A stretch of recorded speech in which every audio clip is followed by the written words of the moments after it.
안녕하세요. 대구미술관 큐레이터 마동은입니다. 대구미술관은 현재 6월 8일부터 9월 26일까지 2, 3전시실과 썬큰가든에서 다티스트 차기남전을 개최하고 있습니다. 먼저 다티스트가 무슨 뜻인지 궁금하실 분들이 많을 텐데요. 다티스트는 대구의 영어 알파벳 D와 아티스트를 혼합한 용어입니다. 다티스트는 대구미술관이 대구 미술계의 발전에 돕고 또 대구 지역 미술가들의 창작욕을 고취시키고자 만든 전시 프로그램입니다. 대구미술관은 다티스트 운영을 위해서 매년 추천위원단과 또 심사위원단을 구성해서 대구와 경북을 기반으로 활동하는 중견미술가 1분, 원로미술가 1분을 각각 선정하고 있습니다. 그리고 그렇게 선정된 작가들의 개인전을 기획하고 작품과 관련된 여러 자료들을 수집하고 보관하기 위해 노력하고 있습니다. 오늘은 2021년 다티스트 원로 작가로 선정된 차계남 선생님의 출품작을 보면서 한번 이야기를 나눠보는 시간을 갖도록 하겠습니다. 작품에 대해 얽힌 여러 가지 이야기도 나누고 또 선생님의 그 예술가로서 그동안 살아오신 삶에 대해서도 잠시 이야기를 나눌 텐데요. 그러면 먼저 선생님 모시겠습니다. 선생님 어서 오세요. 네, 안녕하세요. 네, 안녕하세요. 아무래도 저희가 지금 코로나 상황으로 인해서 관람객분들을 모시고 이렇게 이야기를 나누지 못하고 영상에서 뵙게 되었는데요. 참 그 부분이 아쉽습니다. 먼저 선생님 이번 전시를 열게 된 소감 말씀 드릴 수 있을까요? 원래 다티스트 작가로 선정되었다라는 게 너무나 저에게는 영광된 자리라고 생각을 하고요. 사실 2007년에 대구에 시립미술관이 생긴다라는 빅뉴스를 듣고 대구 출신인 작가로서 나도 언젠가는 한 번이라는 꿈을 꾸고 쭉 살아왔습니다. 대구미술관에 전시를 하고픈 마음이 2009년부터 지금까지 아무도 몰래 조용히 작업을 해왔습니다. 그렇게 이제 언젠가는 나도라는 바람이 드디어 대구미술관에서 프로포즈를 와서 너무나 영광스럽다고 생각합니다. 네. 선생님 이번에 출품하신 작품이 총 33점인데요. 그중에서 평면 형식의 작품이 30점이고 또 입체 작품이 3점입니다. 네, 그러면 저희가 본격적으로 선생님 작품에 대해서 이야기를 해볼 텐데요. 지금 선생님 입체 작품 앞에 서 있는데요. 선생님이 2000년대 전까지는 입체 작품을 주로 하셨다고 알고 있습니다. 이제 그 이후에 지금 많은 분들께서 이번 전시에서 보실 평면 형식의 작품들을 제작하신 걸로 알고 있는데 먼저 이 입체 작품에 대해서 한번 여쭙고 싶습니다. 이 작품들은 언제 어떻게 선생님 손에서 탄생하게 되었나요? 저는 사실 1980년도 일본으로 섭렵을 공부하러 갔습니다. 근데 그 한정된 그 작업에 그렇게 저하고는 어울리지 않아서 섬유로만 자립할 수 있는 어떤 형태 입체 작품을 만들고 싶다라는 생각을 했습니다. 그래서 이제 이 사이잘 마라는 재료를 선택했는데요. 사이잘마는 다른 어떤 섬유보다도 강인하고 자립력이 강해서 제 성격과 비슷해서 제가 좋아하는 소재 중에 하나입니다. 네, 사이잘마 이야기를 해주셔서 잠시 재료에 대해서 또 이야기를 나누자면 실제로 이 사이잘마라는 재료를 살짝 만져보면 굉장히 까슬까슬합니다. 그래서 이 재료를 다루는 게 쉽지 않았을 것 같은데 제작이나 관리, 재료를 다루셨을 때는 어떻게 하셨을까요? 네, 사실 이 사이잘마라는 재료가 다루기가 그렇게 쉬운 재료는 아닙니다. 제가 1982년에 첫 개인전을 섬유 조각으로 전시를 했습니다만 조각을 위해서 이제 나무나 돌, 철 같은 거를 사용하면은 그거를 이제 형태로 만들기는 아주 쉬우나 이 머리카락같이 가는 사이잘마로서 이 어떤 입체 작품을 만든다라는 것은 아마 계란으로 벽돌을 치는 것과 같이 무모한 짓일 겁니다. 그러나 저는 하고자 하면 하는 성격이라 사이잘 같은 그런 강인한 성격이 있어서 많은 연구와 고생을 해서 이제 드디어 입체 작품을 만들게 되었는데요. 결국 이제 1992년 일본 오사카에서 열린 국제 조각 트리엔날리에서 언상을 받음으로 해서 섬유 조각을 하는 작가로서 인정을 받게 되었습니다. 네, 실제로 이 사이잘마라는 그 재료는 관람객들께서 전시장에 오셔서 보시면 알겠지만 사실 상상이 잘 안 갑니다. 굉장히 견고한 느낌이 있기 때문에 이 한 가닥 한 가닥이 마치 머리카락과 같은 그런 두께와 얇이었다라고 하는 것이 상상이 잘 안 가는데 정말 선생님이 이 작업을 하면서 많은 고생을 하셨을 것으로 추측이 됩니다. 네, 그러면 선생님 저희 다음 작품으로 넘어가서 이야기를 계속 이어가 볼까요? 네, 저희는 지금 삼전시실에 나와 있는데요. 이 삼전시실은 큰 대형 작품 4점이 설치되어 있습니다. 그 중에서도 지금 이 뒤편에 보시는 길게 바닥에 늘어뜨린 이 작품에 대해서 한번 이야기를 나누고 싶은데요. 선생님, 통상적으로 저희가 작품을 설치할 때 벽면에 작품을 많이 거는데 이번에는 선생님 바닥에 길게 작품을 늘어뜨리는 그런 방식을 이야기를 하셨습니다. 특별한 이유가 있으실까요? 네, 저는 이제 작품이나 그림을 꼭 벽에 그려야 된다라는 그런 고정관념을 가지고 있지 않습니다. 그게 없어진 지 오래됐다고 생각하고요. 미술관에 오는 관객분들이 저희 작품을 조금 유심히 세심하게 봐주시면은 이게 어떤 형상을 띠고 있다라는 것을 느낄 수 있을 거라고 생각합니다.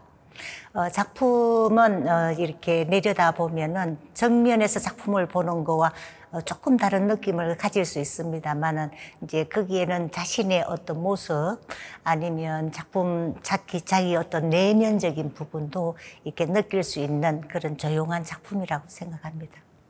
네, 지금 작품을 보면 굉장히 긴 작품인데 또 하나하나 자세히 보면은 개별적인 그 작품을 모아서 붙여서 이렇게 길게 설치한 것을 볼 수 있는데요. 선생님 이렇게 여러 개의 작품을 길게 모아서 이렇게 늘어뜨리는 혹시 특별한 의도가 있으실까요? 여기 있는 작품은 우주 공간 안에 있는 어떤 현상이라고 우리가 가정해 보면 좋을 것 같습니다. 우리가 우주의 아주 먼 곳에서 가령 바다나 숲속을 본다면 우리가 그의 어떤 형태나 색으로만 우리가 느낄 수 있을 거라고 생각합니다. 근데 우리가 그 길을 조금 더 다가가서 보면은 그 나무들의 모습 아니면은 파도의 모습을 보듯이 좀 더 다가갈수록 그 본 어떤 자연의 모습을 볼 수 있지 않을까라고 생각합니다.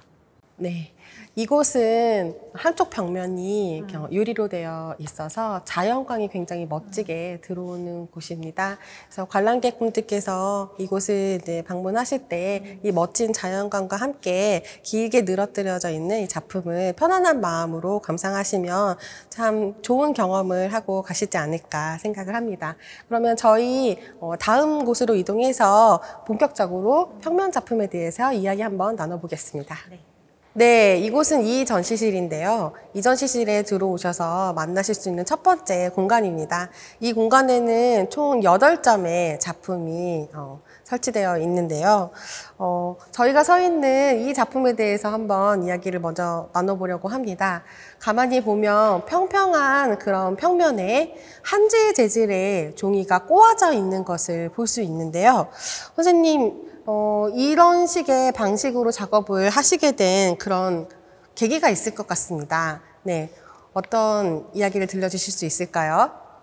제가 1980년부터 사이자를 사용해서 입체 작품을 제작해 왔는데요.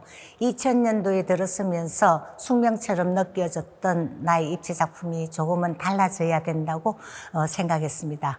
형태로서의 입체가 아닌 평면 속에서 시 공간을 표현할 수 있는 새로운 변화를 추구하게 되었습니다.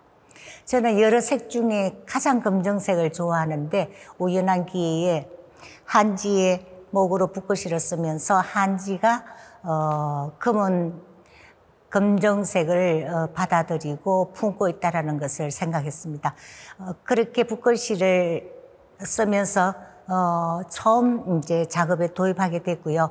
붓글씨를 써보면 글자와 글자 사이에 자간이라는 게 있습니다. 그 자간은 흰색이, 그 자간에서 흰색이 탄생했고요. 저는 그것을 보고 먹의 검은색과 여백의 흰색을 이용해서 흑백의 작품을 한번 만들어 보고자 했습니다. 네, 그러면 그렇게 해서 한지와 먹이라는 선생님만의 작업 방식이 구축된 것 같은데요.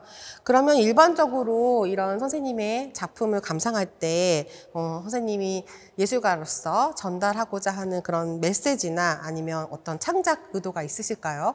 저는 붓글씨를 쓴 한지를 일정한 폭 1cm와 같이 잘라서 꼰 다음 그것을 긴 끈으로 만들어 반복적으로 겹치거나 교차시켰습니다. 그리고 그런 행위들을 통해 무한 시간 속의 무한 공간을 표현하고 싶었습니다. 저는 계속해서 한지를 꼬아 판넬에 붙이기를 반복하는데 결과적으로 그런 행위를 통해 작품은 수백 수천의 글이 지나가는 흔적을 품게 되고 그렇게 해서 결국 점가선 그리고 흰 여백이 남기게 됩니다. 제 작품은 흰 한지에서 맺은 검은색 글자들이 잘려지고 반복해서 겹쳐지는 과정에서 우연히 발견되는 결과물입니다. 저는 여러분들이 이 작품을 가만히 들여다보면서 그 안에 무한한 시간과 우주 공간을 느낄 수 있었으면 감사하겠습니다. 네, 지금 보시는 작품은 또 앞에서 선생님 설명해 주신 작품하고 또 이렇게 모양이 좀 다른데요. 앞에서 또 선생님 설명해 주신 작품은 세로로 이렇게 선이 내려온 작품인데 지금 이 작품은 가로 세로로 이렇게 선이 많이 교차되어 있는 또 그런 작품입니다. 이렇게 그 교차시키는 방식을 세로에서 이런 가로 세로 방식으로 교차해서 겹치는 작품으로 방식을 변화하신 이유가 있으실까요? 네, 그 이유는 한마디로 말씀드리면 깊은 공간감을 느끼게 하기 위해서입니다. 세로로 붙여진 작품은 전체적으로 위아래로 3번 한지를 붙여나가는데요. 가로 세로로 작업이 되어 있는 이 작품은 위아래 오른쪽 왼쪽 이렇게 5번을 붙여야 하는 작업입니다.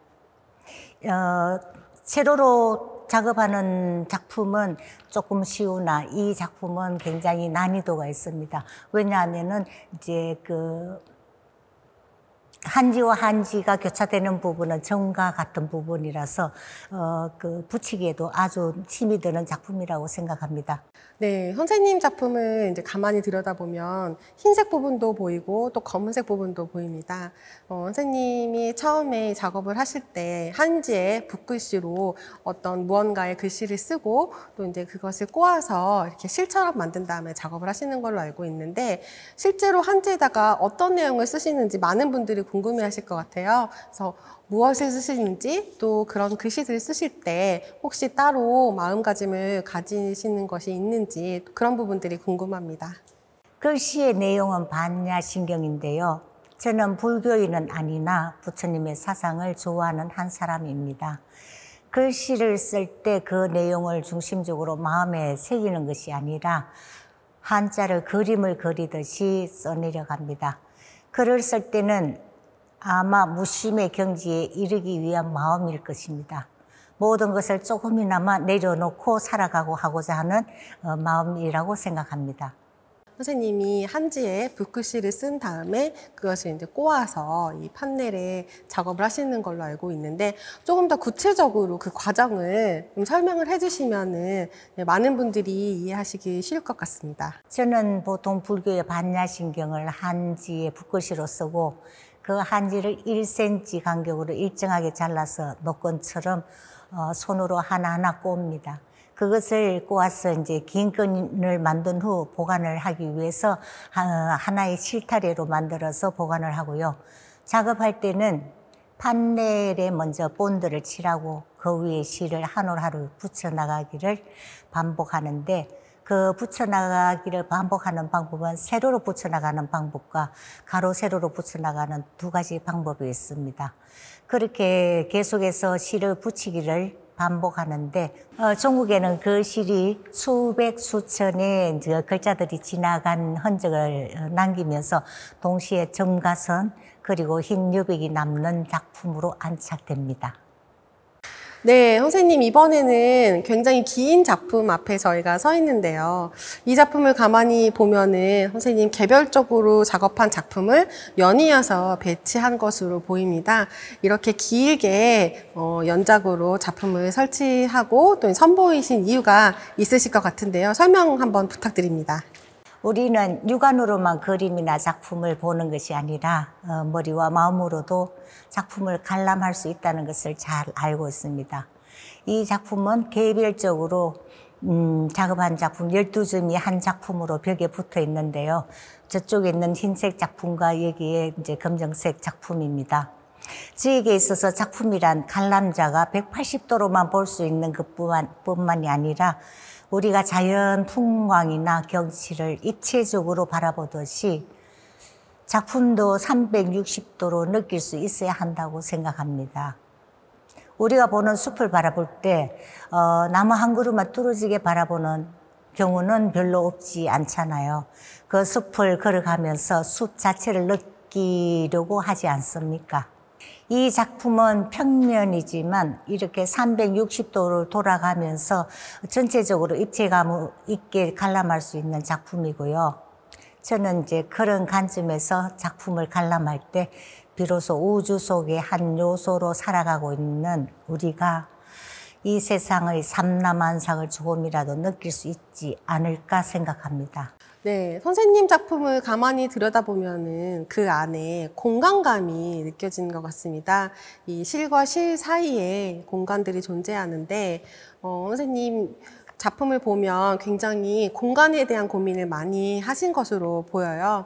이번에도 선생님이 저희 대구미술관에서 작품을 선보이기 위해서 굉장히 이 전시실의 공간감에 대해서도 고민을 많이 하신 걸로 알고 있습니다.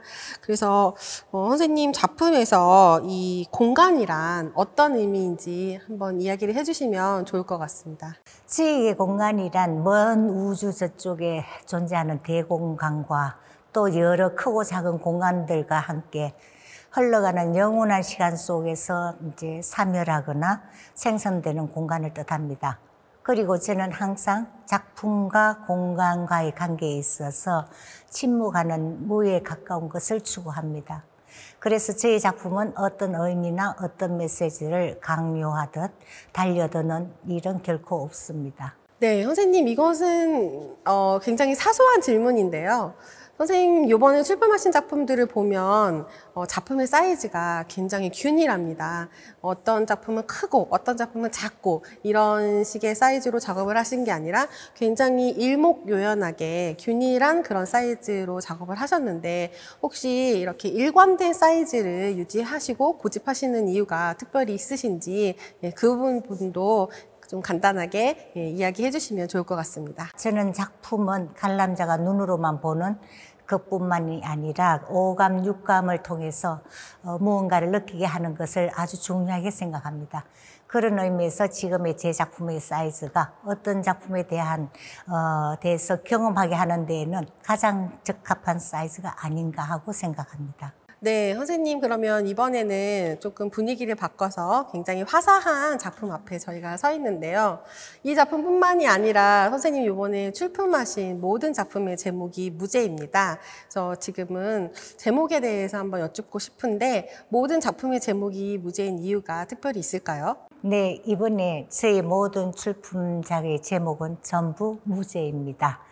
그것은 보는 자, 즉 관람자를 이야기하고요. 그리고 보이는 자, 이것을 작품을 뜻하는데 이 관람자와 지금 보이는 자, 작품에 서로 교감하기 원하기 때문입니다.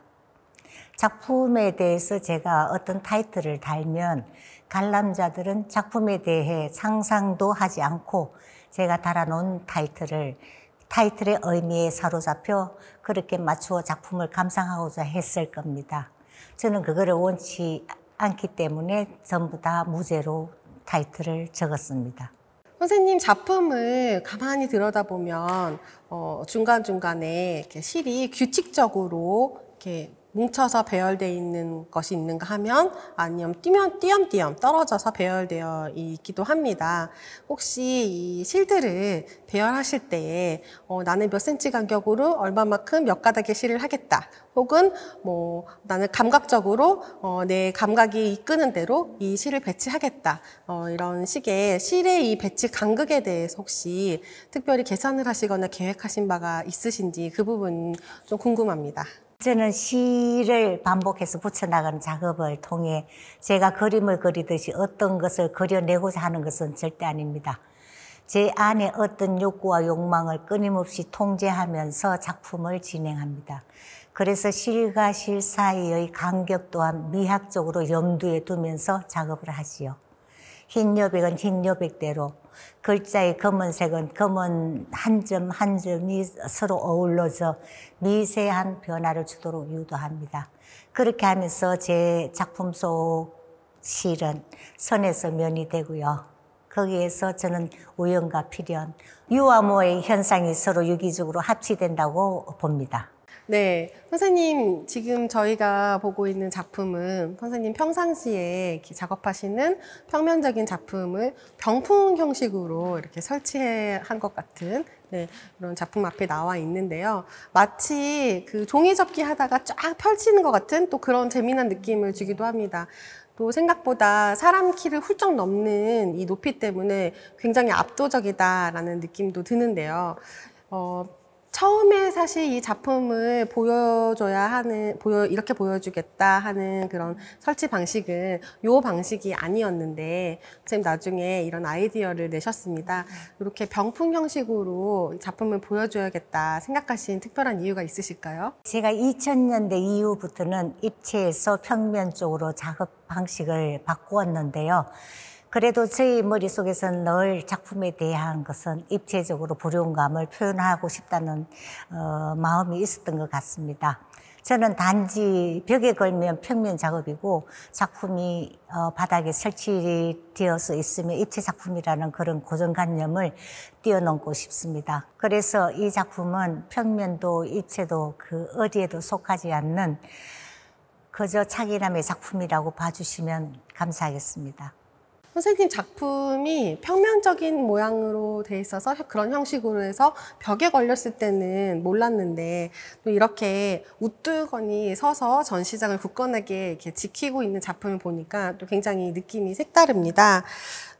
평상시에 지금 선생님 작업이 공간과의 조화를 굉장히 중요시하게 생각하시는데, 이렇게 작품을 세로로 우뚝 이렇게 서놓으셨을 때 그 느낌이 어떠셨을지 궁금해요. 왜냐하면 제가 알기로는 선생님 이런 방식으로 작품을 설치를 하신 게 지금 처음이신 걸로 알고 있거든요. 그래서 소감이 어떠신지 또 그런 부분도 궁금했습니다. 저는 전시를 열자고 프로포즈를 받으면 가장 먼저 생각하는 것이 공간 구성입니다. 작품을 만들기 전에 공간을 파악하고 이 공간에는 어떤 작품이 설치되어야 할지 고민하는 것이 가장 먼저 하는 일입니다. 그래서 저는 매번 전시를 할 때마다 되도록 새로운 작품을 제작하거나 지금까지 아무에게도 보여주지 않았던 작품을 소개하려고 노력합니다. 이 작품은 지금까지 없었던 새로운 시도였는데 이렇게 평풍 모양으로 설치하고 보니 꽤나 괜찮은 느낌입니다. 이번 기회를 통해 앞으로 저희 판넬 작업이 입체 작업으로도 할 수 있다라는 강한 메시지를 받아서 참 기분이 좋습니다. 이 작품은 글쎄요, 뭐라고 얘기를 해야 될까요? 마치 그 통유리로 된 그런 긴 창문에 비가 이렇게 추적추적 빗물이 떨어지는 것 같기도 하고, 또 이렇게 물보라가 하얗게 휘몰아치는 그런 폭포수 같기도 한 그런 느낌이 드는데요. 선생님이 옆면도 굉장히 꼼꼼하게 신경을 쓰셔서 선생님의 트레이드마크인 그 한지실을 다 이렇게 일일이 또 작업을 해서 또 이제 붙여주셨는데, 이렇게 큰 대형 작품은 이러한 3면의 형식으로 이렇게 보여줘야겠다라고 생각하신 이유는 뭘까요? 마동원 큐레이터님을 속일 수가 없는 것 같군요. 정말 잘 보셨습니다. 말씀하신 그대로의 느낌을 표현해 보았습니다. 저는 이 작품을 무한 반복되는 영원한 시간 속에서 사멸하거나 생성되는 거대한 소용돌이가 있는 우주 풍경을 표현하고자 했습니다. 저는 전시기획자로서 이번에 이 작품을 설치하면서 생각을 해본 것이 이 작품을 이 긴 전시장 하나에 공간을 빼곡히 메우는 것도 참 재미있겠다라는 생각을 한번 해봤습니다. 지금은 3면이 이렇게 작품이 떨어져 있어서 똑같은 균일한 간격으로 면을 채우고 있는데, 떨어지는 면을 직사각형의 긴 공간에 쭉 늘어뜨리고 또 그 위에 강화 그 유리를 올려서 관람객들이 직접 이 작품 위를 걷게 하면은 또 느낌이 어떨까, 이런 생각도 해봤는데요. 선생님, 이런 형식의 3면으로 된 대형 그 설치 작업을 혹시 앞으로도 더 해보실 생각이 있으신지, 또 그 부분도 좀 궁금합니다. 저는 사실 입체 작품부터 시작한 작가입니다. 입체에서 시작해서 지금 사람들이 평면이라고 말하는 작업을 하고 있는데요. 결국 제 작품의 발상은 입체에서 나온 것이라 전시장 바닥에 누워 있거나 세우고 혹은 벽에서부터 작품이 쭉 내려오거나 하는 변화무쌍한 형태는 얼마든지 설치할 수 있습니다. 예전에는 영화 배너에 나오는 천지개벽과 같은 장면처럼 바다가 두 쪽으로 쪼개지는 형상의 입체 작품도 해보았습니다. 가장 처음에 보셨던 제3전시실의 바닥에 누워있는 작품도 그렇고, 지금 보시는 이 작품도 지금 말씀하시는 것처럼 그 위에 투명한 강화 유리를 카바를 씌워서 보시는 분들이 걸어다니게 하는 것도 참 재미있을 것 같습니다. 언젠가 기회가 된다면 그런 방식으로 아주 재미있게 한번 작업해 보고 싶습니다. 네, 선생님, 그럼 이제 마지막 작품에 대해서 한번 이야기를 해보려고 하는데요. 지금 보이는 이 작품이 선생님 이번 출품작의 마지막 작품인데 가장 깁니다. 이번 출품작 중에서. 그래서 긴 만큼 선생님 작품에서 정말 중요한 요소인 검은색이 아주 많이 보이는 작품인데요. 선생님 작업 세계에 있어서 검은색은 어떤 의미일까요? 지금 여기서 보시고 계시는 이 검은 작품은 주로 검은색이 주류를 이루고 있습니다. 저에게 있어서는 이 검정색은 어떤 보이지 않는 움직임의 상징이고, 또한 저에게 있어서는 극적인 색채입니다. 또한 모든 것이 사라진 침묵만이 존재하는 본연의 색이기도 하고요. 동시에 우리 인간의 내면에 자리하고 있는 삶과 죽음에 대한 자각일 수도 있습니다. 네, 선생님, 끝으로 앞으로의 작업 계획이나 방향에 대해서 한 말씀 부탁드립니다. 네. 이번에 대구미술관에 출품한 작품들은 전부 다 세로로 된 작품입니다. 근데 앞으로는 이제 가로, 세로, 십자형 작품을 제작해 보고 싶고요. 그리고 이제 하얀 한지를 꼬여진 상태에서 붙여놓고 검은색으로 채색하는 작품을 꼭 해보고 싶습니다. 네, 지금까지 이번 전시의 참여 작가이신 차계남 선생님 모시고 선생님의 작품 세계에 대해서 이야기를 나눠봤는데요. 선생님 친절한 설명 감사드립니다. 마지막으로 앞으로 선생님 전시를 보러 오실 관람객들에게 관람 포인트에 대해서 한 말씀 부탁드립니다. 가능하다면 관객들께서 처음 전시장에 들어섰을 때 먼 발치에서 제 작품을 전체적으로 느낌을 한번 쓱 둘러보시고 점점 작품에 가까이 다가서면서 자세히 봐주시면 고맙겠습니다. 제 작품은 실처럼 얇게 꼬아진 한지가 겹겹이 붙어져 있기 때문에 정면에서만 감상하실 것이 아니라 마치 부조를 관람하듯이 작품에 접근하여 다가섰다 물러섰다를 반복하고 또 좌우로 이동하면서 측면 각도에서도 관람해 주시면 더욱 의미 있을 것 같습니다. 감사합니다. 이번 2021 다티스트 차계남전은 대구미술관 23전시실과 선큰가든에서 6월 8일부터 9월 26일까지 개최됩니다. 6월에는 날씨가 참 좋으니까요. 가족들께서 어린아이들과 또 어른들, 친구들 모시고 미술관 주변 산책도 하시고 전시도 보시면서 좋은 시간 가지시길 권해드립니다. 감사합니다.